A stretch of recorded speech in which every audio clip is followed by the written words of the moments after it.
Hello, I'm Yasari. Welcome to this video.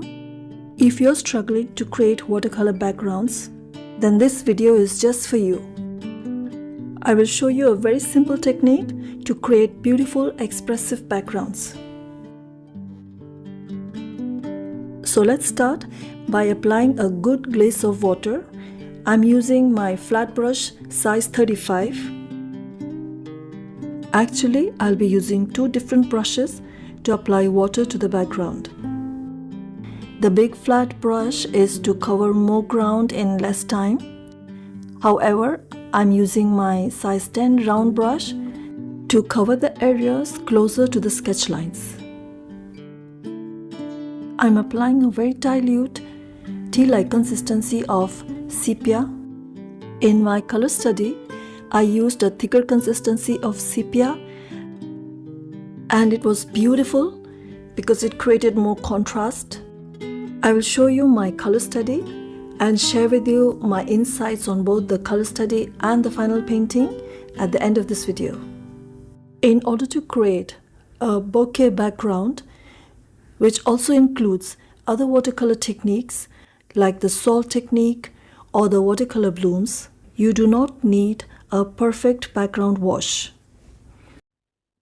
So a couple of minutes after applying the background wash, I only took a pinch or two of common salt and applied it all over the background.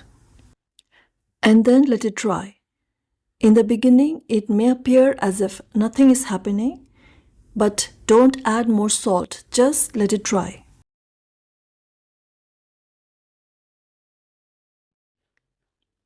Now to create bokeh effect, all you need is a stencil, a clean damp sponge, and a tissue paper to pick up excess moisture.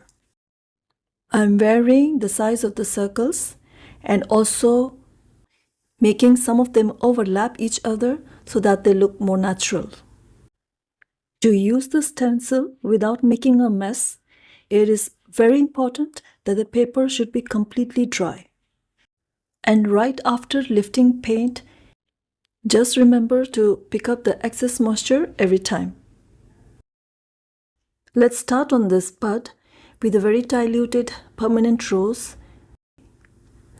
I'm using the wet on wet technique, meaning that I applied a glaze of water before applying the paint. At the base of this bud, I applied Quinacridone magenta, and on top of that I dropped in Prussian blue so that they could mix and blend on paper.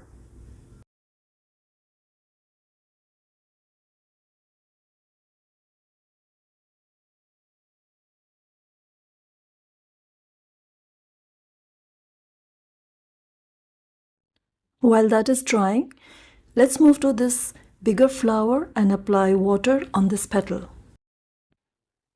Now with a tea-like consistency of burnt sienna, I applied it on this edge of the leaf, then Winsor lemon, Prussian blue, both tea-like consistencies, and a thicker consistency of Prussian blue on the right side of the base of this petal. Now the paper is still damp, so I'm taking a milk-like consistency of permanent rose, and once again milk-like consistency, but this time of Quinacridone magenta, applying it on the middle section of the petal and taking it down up to the base of the petal where I'm using a thicker consistency so that it mixes with Prussian blue on paper to create a darker, deeper shade. Now I'm using a very slightly damp brush to blend and soften the edges.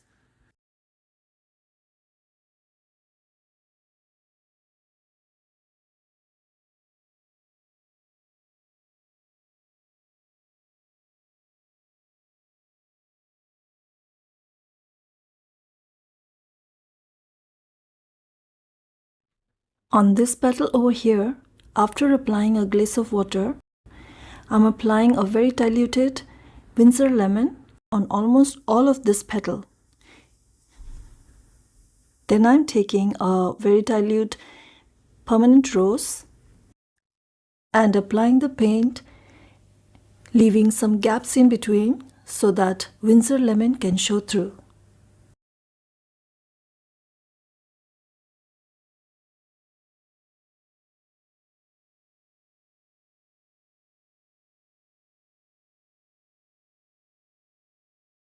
Now using my size 0 rigger brush and a thicker consistency of permanent rose, I'm reinforcing the details on the inner side of this petal.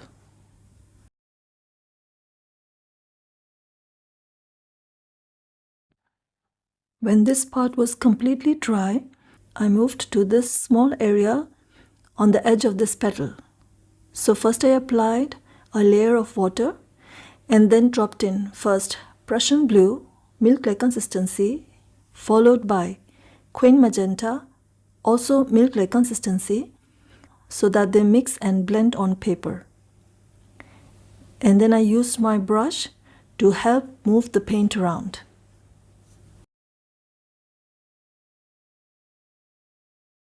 Now let's move on to this most challenging petal in the whole flower.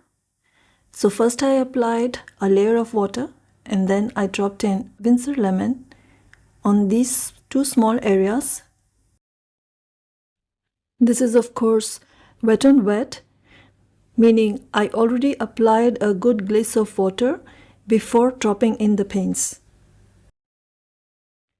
Now with a very dilute tea-like consistency of quin magenta, I'm shaping the petal according to the sketch underneath.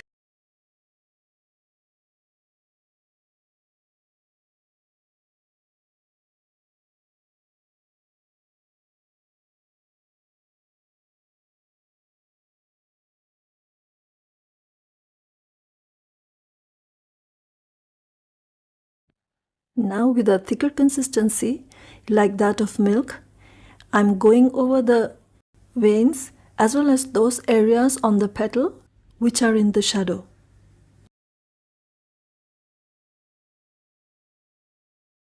So before the paper dries up, I'm using the tip of my brush to define the edges and reinforce some details, but you can see that the paper is quite dry already.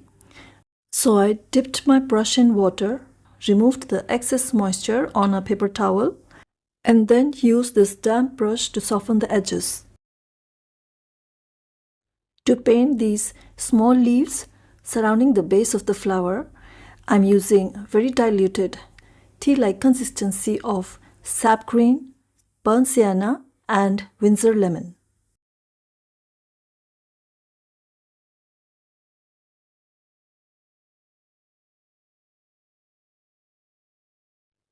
For this small area just below the flower, I'm using a mixture of sap green and quin magenta in cream-like consistency. Now to paint the branch, first we apply a layer of water. Plenty of water, but no puddles. I start by applying a milk-like consistency of burnt umber and then dragging down this paint all the way through along the lower side of the branch.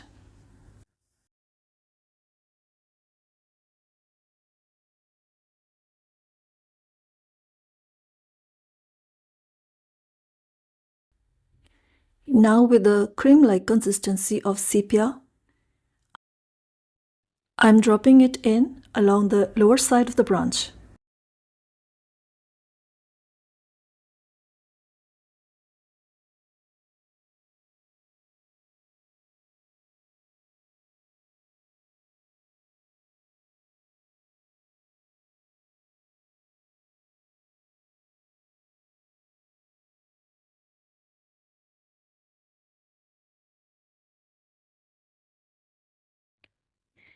I cleaned my brush and took off the excess moisture on a tissue paper, and I'm using this damp brush on the middle section of the branch to create some highlights.